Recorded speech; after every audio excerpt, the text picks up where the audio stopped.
Salam alaikum. Aujourd'hui, retour sur notre chantier de Ras El Baroud où les choses n'ont pas forcément avancé, comme je vous le disais, dû à des problèmes administratifs. Mais bonne nouvelle, on a reçu nos fenêtres. Comme vous pouvez le voir, il commence à faire froid. On a mis la là-bas d'hiver. Ça, c'est pour tous ceux qui nous disent que l'isolation n'est pas nécessaire au Maroc. Maintenant, j'ai reçu les fenêtres et je me suis dit, attends, il va falloir faire une ouverture. Mais ici, il me semble que j'en avais déjà parlé sur les problèmes de poussière, la poussière qui rentrait dans les maisons à cause des ouvertures. On n'a pas de pierre d'appui. Les pierres d'appui n'existent pas en magasin comme on peut trouver en France. Je parle pour la France, car moi j'étais de France avant. Comme on peut trouver dans les magasins Point P, Monsieur Bricolage, Bricoman, etc., etc. On ne trouve pas ces choses-là. Donc, je me suis dit, je vais faire un petit coffrage et je vais faire un test. Donc, je vais vous montrer tout ça et on va faire une expérience en espérant que ça prenne forme.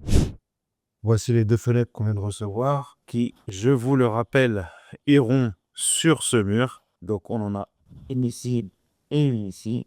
Voilà, la pierre d'appui de fenêtre.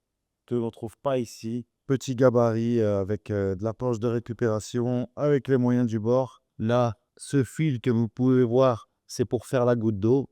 Et la petite bosse avec la pente pour le rejoint 2. Donc, on a préparé notre colle et on va commencer à couler.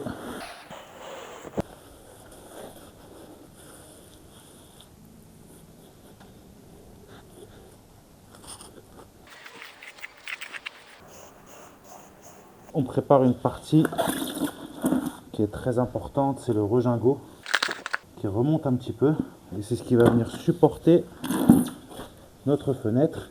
C'est également un endroit qui permet une étanchéité et de là où commence la pente. Comme ça, quand on a de la pluie, l'eau s'évacue. On a le point qui est sous la fenêtre qui est plus haut que tout le reste. L'eau s'évacue et ne pénètre pas à l'intérieur. Tout simplement. Encore une fois, comme je vous le disais, là c'est un test. Mais bon, s'il fonctionne, on va s'en servir bien sûr. Et on fait avec ce qu'on a. De plus, je suis pas maçon. On va créer l'arrondi là du rejingot.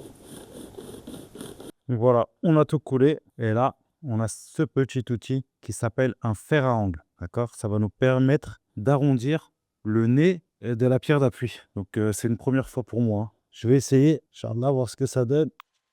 Ça, c'est des petits outils qui font vraiment toute la différence. C'est pas lisse, il faut le retravailler un petit peu, mais ça a pas mal arrondi. Voilà notre pierre d'appui qui est finie. Bon, pas top, on voit des petites bavures, on les grattera au séchage. Et de toute façon, ce qu'il faut se dire, c'est que ça peut s'enduire pour rattraper vraiment les défauts. Allez, rendez-vous au décoffrage.